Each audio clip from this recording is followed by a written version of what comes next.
kita baik, saudara. Pak Yusda kemarin sudah boleh pulang. Ya, thank God. Good news, our brother Yusda was discharged home yesterday. Jadi sekarang dalam masa pemulihan. Sudah tahu ya, gangguannya adalah adanya penggumpalan penyumbatan darah di paru-paru dan di kaki. What he had was the pulmonary embolisms, the blood clotting in the lungs and in the legs. Bilangan nomor berapa? Mari kita buka kitab Bilangan. Please turn your Bible to the book of Numbers. Kita membaca pasal 18, chapter 18, the book of Numbers, chapter 18. Kita akan membaca ayat 1 hingga ayat 5, from verse 1 to verse 5.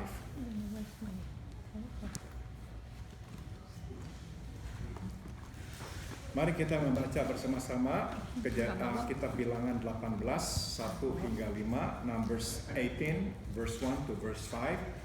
1, 2, 3. Tuhan berfirman kepada Harun, engkau ini dan anak-anakmu beserta seluruh sukumu haruslah menanggung akibat setiap kesalahan terhadap tempat kudus.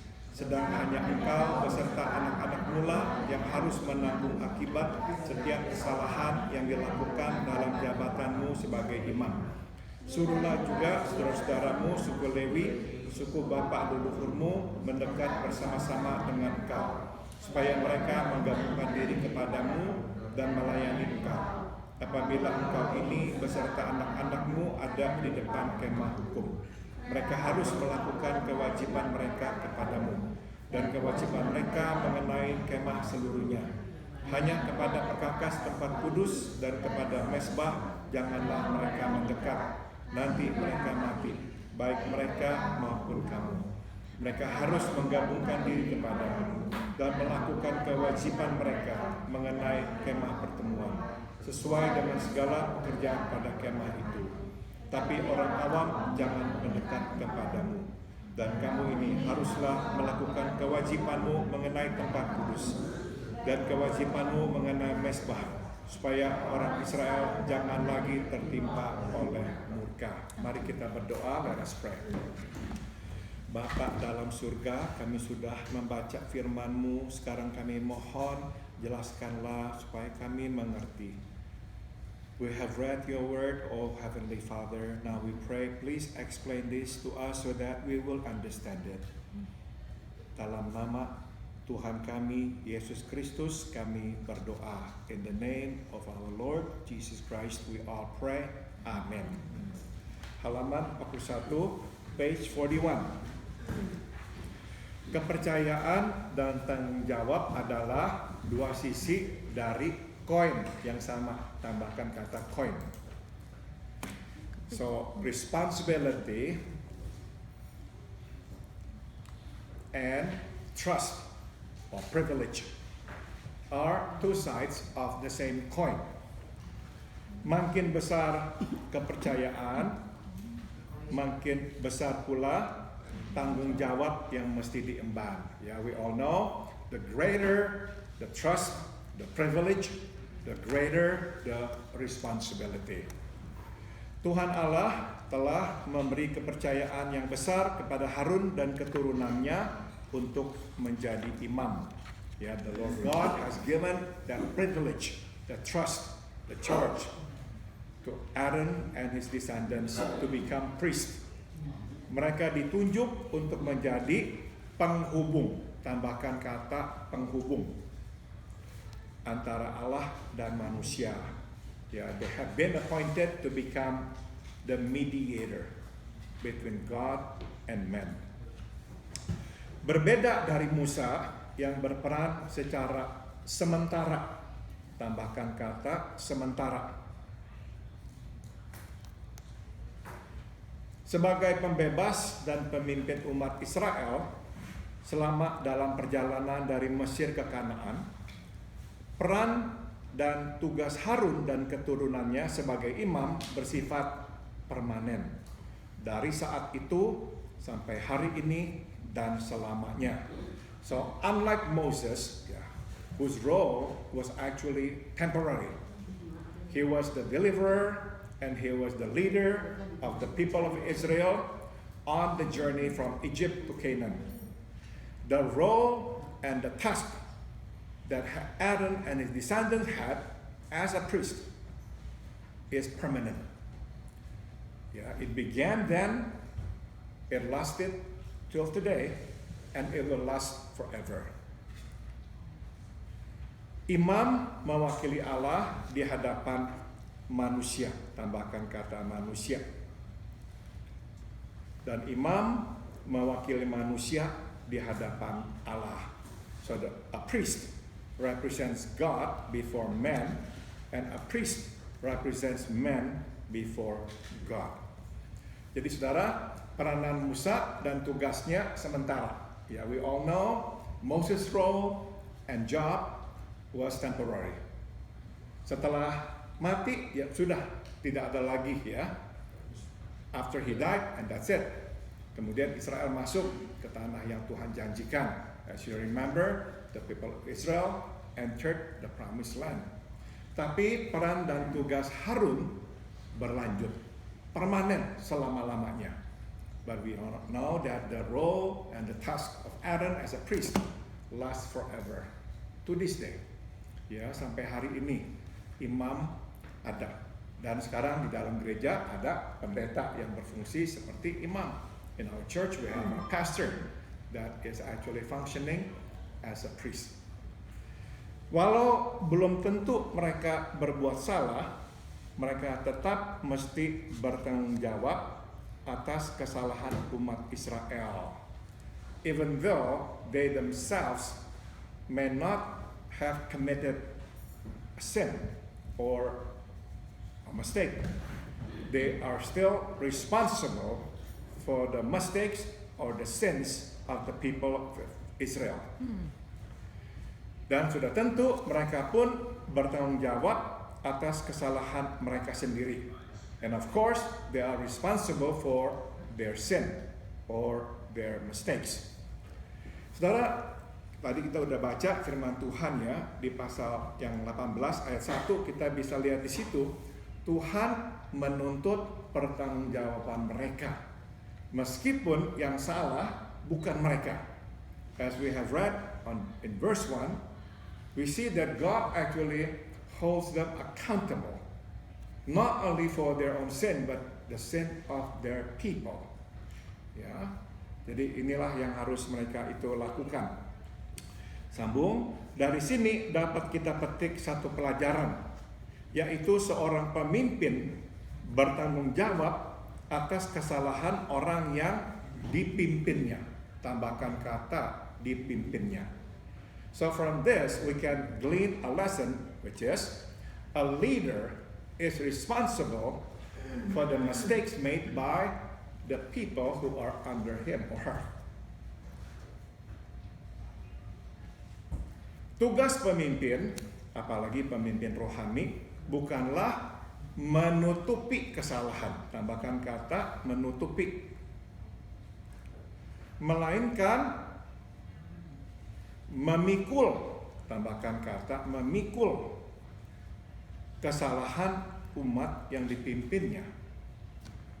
So a job of a leader, responsibility of a leader, especially a spiritual leader, is not to cover up mistakes, sin.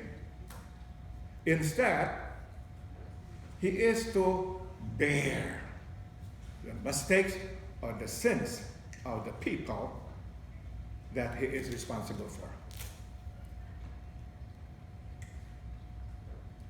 Kesalahan secara langsung memang mesti ditanggung oleh orang yang melakukan kesalahan. Tetapi kesalahan secara tidak langsung, tambahkan kata tidak, harus ditanggung oleh pemimpin. So, of course, the person who has committed the wrong is responsible directly for the wrong is done, but indirectly, a leader is also responsible for the wrong done by his people. Mungkin dia kurang memperhatikan atau kurang membina dan mengawasi umat yang dipimpinnya. Perhaps he does not do a good job in watching over his people. He's done nothing perhaps to prepare them, to equip them, or to watch over them.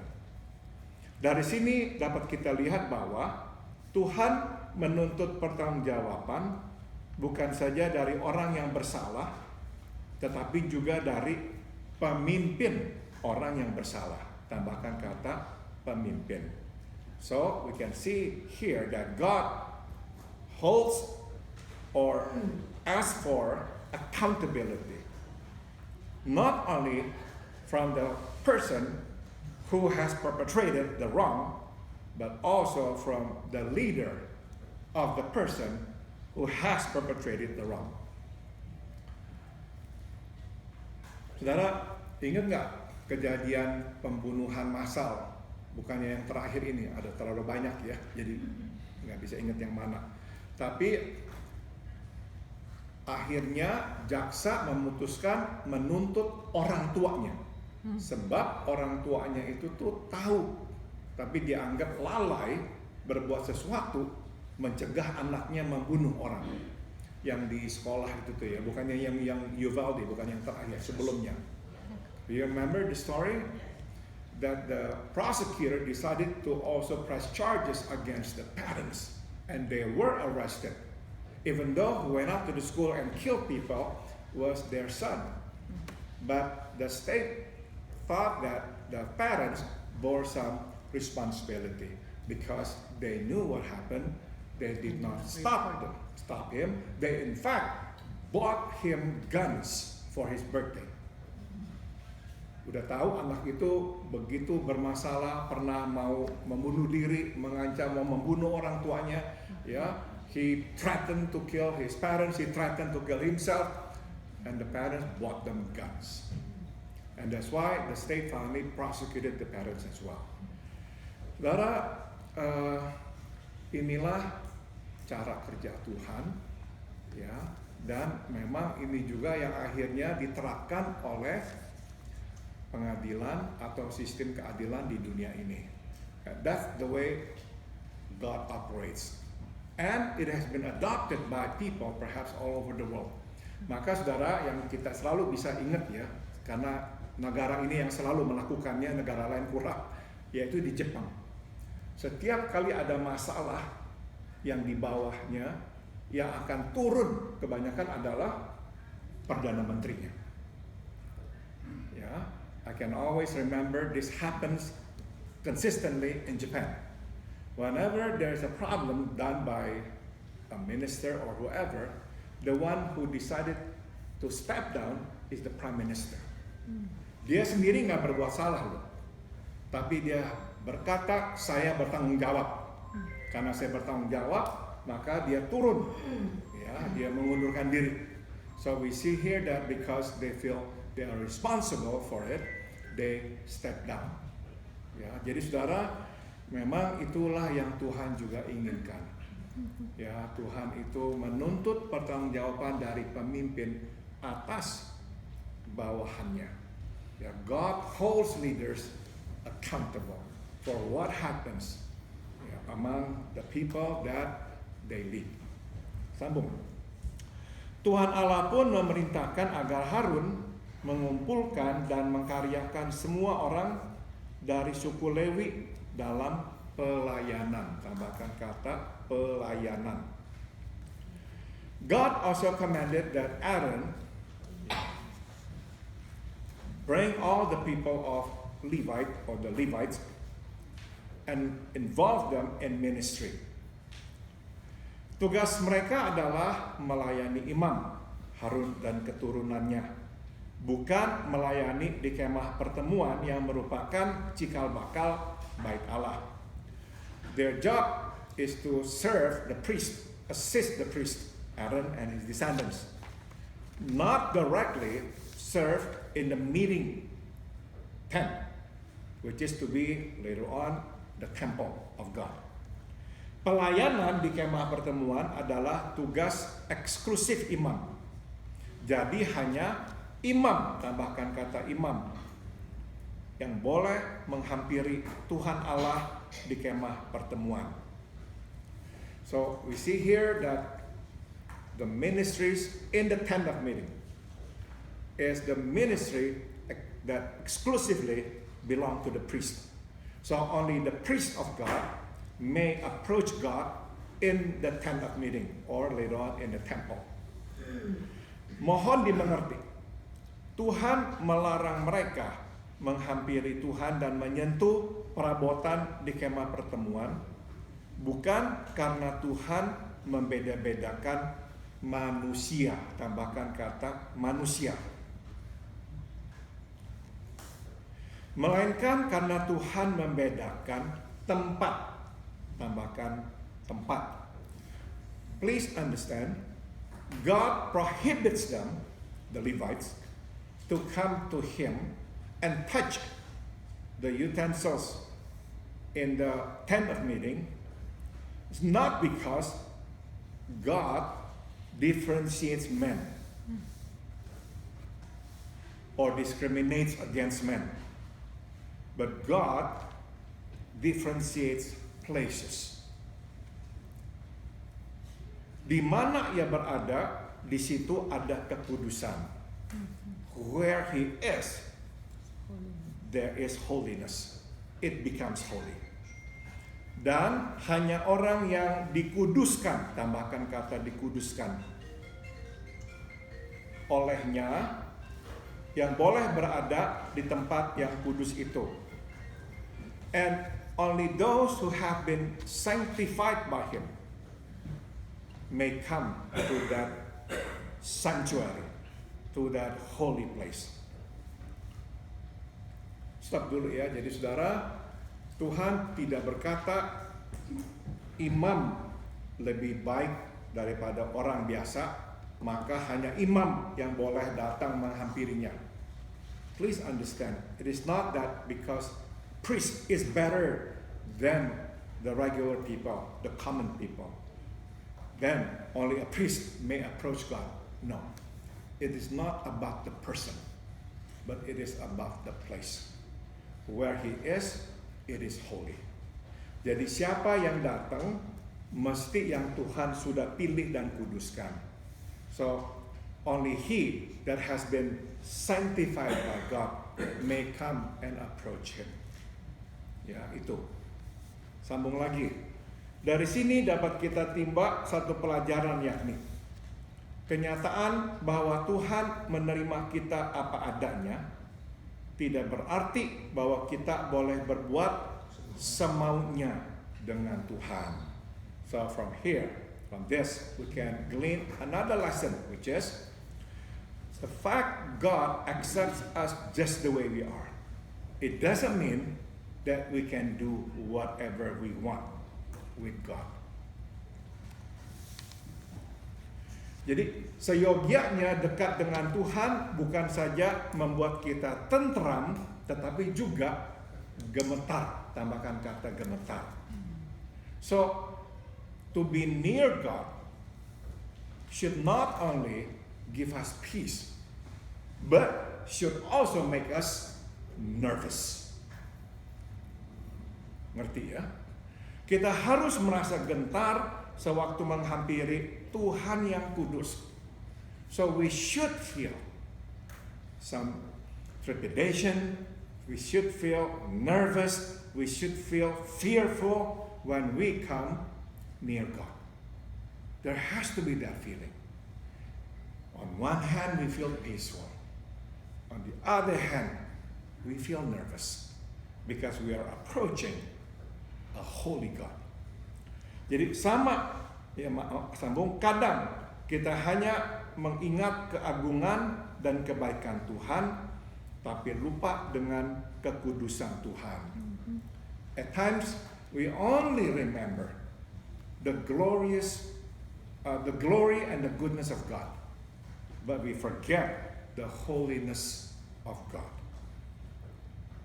Sama seperti Ia adalah agung dan baik, Tuhan Allah pun kudus. Tambahkan kata kudus. Just as He is glorious and good, magnificent and kind, He is also holy. Jadi kita harus senantiasa menyadari ketidakkudusan kita sewaktu menghampirinya. Jangan sampai kita lupa dan bersikap sembarangan. So we always need to be aware of our own unholiness when we come near Him. Jangan sampai kita lupa dan bersikap sembarangan. Ya, do not forget and do not act just like we wish. Firman Tuhan tegas, hanya kepada perkakas tempat kudus dan kepada mezbah janganlah mereka mendekat, nanti mereka mati. Tambahkan kata mati.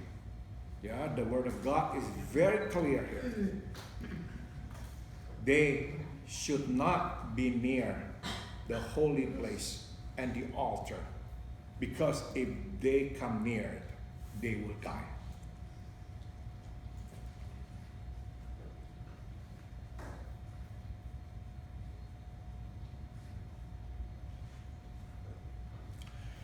Terakhir, di dalam doa tidak lupa kita selalu menyisipkan permohonan ampun. Tambahkan kata ampun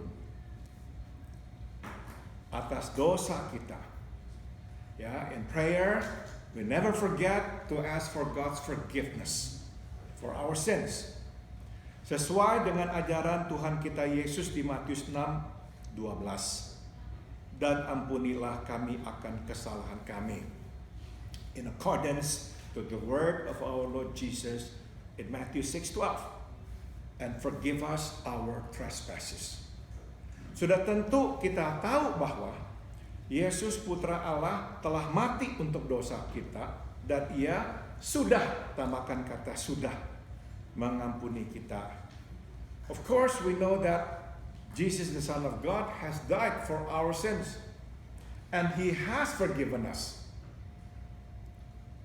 Tapi kita tetap memohon pengampunannya. But we still ask for His forgiveness as directed by Jesus. Ya, kenapa? Bukan karena kita tidak yakin atau tidak tahu bahwa kita sudah diampuni, melainkan karena Tuhan ingin agar kita mengakui dosa kita. Tambahkan kata mengakui. So we still ask for His forgiveness. Not because we are not sure or we don't know whether or not we have been forgiven. We have been forgiven. The death of Jesus on the cross washed our sins in completion, totally. But Jesus still asks us to pray and ask, forgive us our trespasses. Why? Because He wants us to confess our sins. Kenapa? Sebab tatkala mengakui dosa, kita diingatkan bahwa kita adalah orang berdosa. Dan bahwa Tuhan adalah kudus. Tambahkan kata kudus. Because when we confess that we are sinners, that we have sinned, we are reminded that we are sinners. And that He is holy.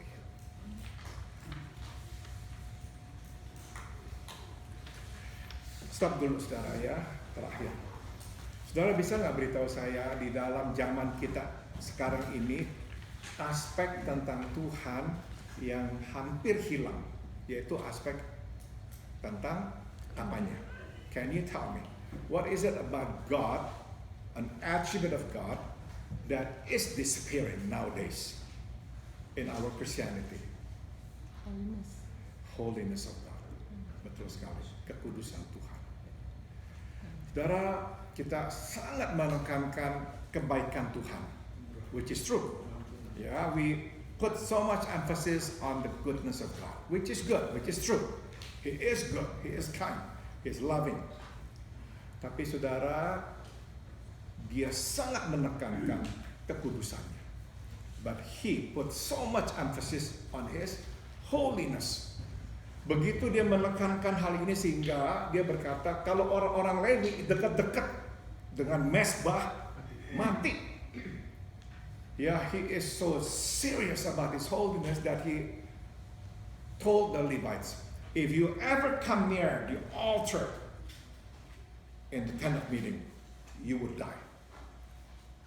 Maka sekarang kita mengerti kenapa Uzzah waktu menyentuh tabut perjanjian langsung mati. You remember the story of Uzzah? He actually touched the Ark of the Covenant when David was bringing it back to Jerusalem, to the temple. He died right away. God punished him. Jadi saudara, Tuhan benar-benar mau mengingatkan kita, Dia kudus. So God really wants us to remember that He is holy. Kok Dave? Itu kan waktu bikin orang hampir mau jatuh. Betul. Tapi dia tetap nahan supaya. Betul. Memang we don't understand ya, because he was helping actually. He was preventing the ark from falling down. But to God, it would be still better for the ark to fall to the ground than for a man to touch it. A man that has not been sanctified. Jadi hanya orang yang Tuhan kuduskan yang boleh memegangnya. Begitu seriusnya Tuhan dengan kekudusannya. So we can now understand how serious God is with His holiness. Jadi makanya dekat dengan Tuhan membuat kita tenang sekaligus gemetar. So we should feel nervous when we are near God. Should feel peaceful, calm, but at the same time we should be nervous. Ya. Jadi mesti kita ingat itu. Semua yang pernah membaca The Chronicles of Narnia, C.S. Lewis masih ingat ya, bahwa selalu ditekankan bahwa Aslan itu baik tapi menakutkan. Aslan itu singa ya. Those of you who have read The Chronicles of Narnia perhaps remember ya. Aslan is always depicted, the lion, as a good lion, kind lion. He in fact died in the end, if you remember the story. But he is terrifying. Kita selalu ingat itu, Tuhan dua-duanya baik, tapi Dia bisa memberikan. He is good, He is kind, but He can be terrifying. Maka saudara, kita nggak selalu bisa melihat ini ya, tapi selalu Tuhan menghukum orang jahat.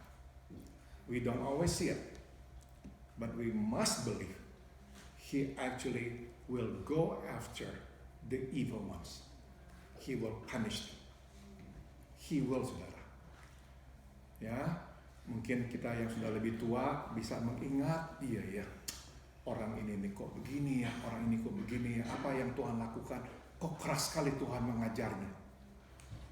Perhaps we who are older can remember so and so that suffer so much, receive this kind of whatever, because actually God did something to them.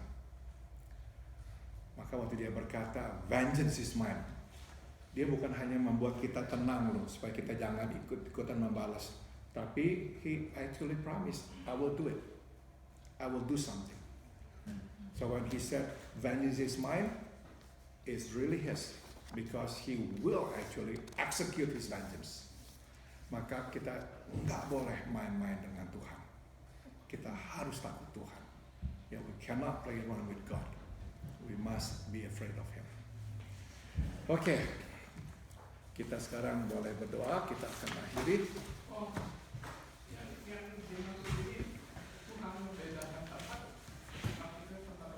Oke, di dalam di bait Allah, di dalam kemah pertemuan itu tuh ada mesbah, di mana hanya imam yang boleh mendekati mesbah, membakar korban, membawa korban.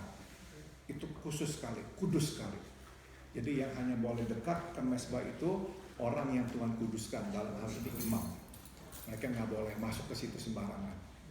Ya. So the place where the altar is holy, and only those who have been sanctified by the Lord may approach the altar of God. Okay. Pak, saya ada pertanyaan sedikit. Mengingat bahwa Allah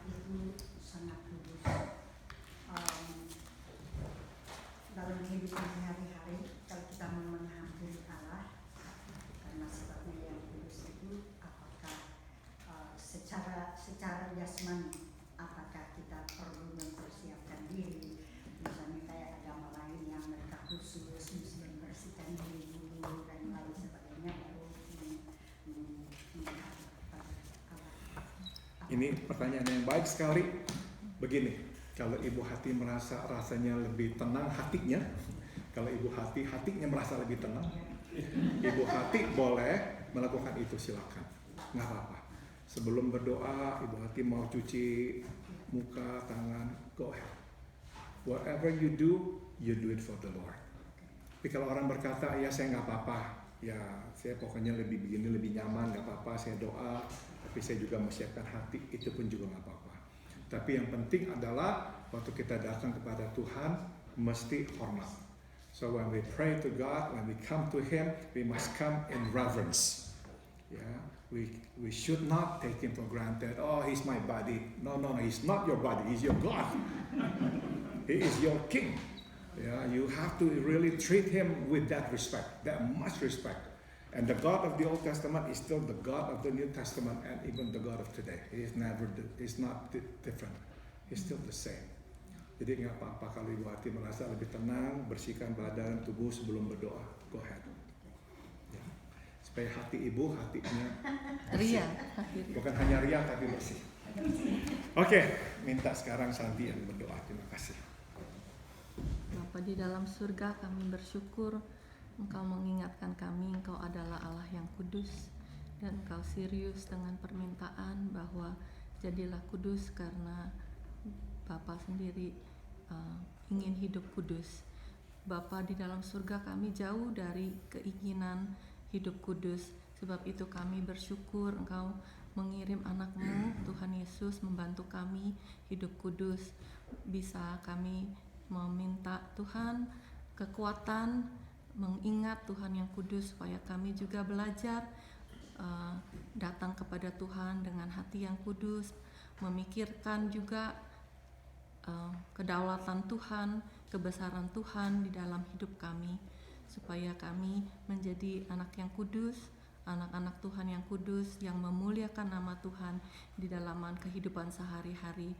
Ada walaupun kami sendiri, kami tetap memikirkan hal yang baik, memusatkan hati kami dan pikiran kami dan perbuatan kami yang menyenangkan hati Tuhan. Bantulah kami ya Tuhan menjadi kudus untuk memuliakan nama Tuhan. Terima kasih, di dalam nama-Mu kami sudah berdoa dan mengucap syukur. Amin. Amin. Terima kasih. Sekarang kita masuk ke dalam kelompok doa kita masing-masing.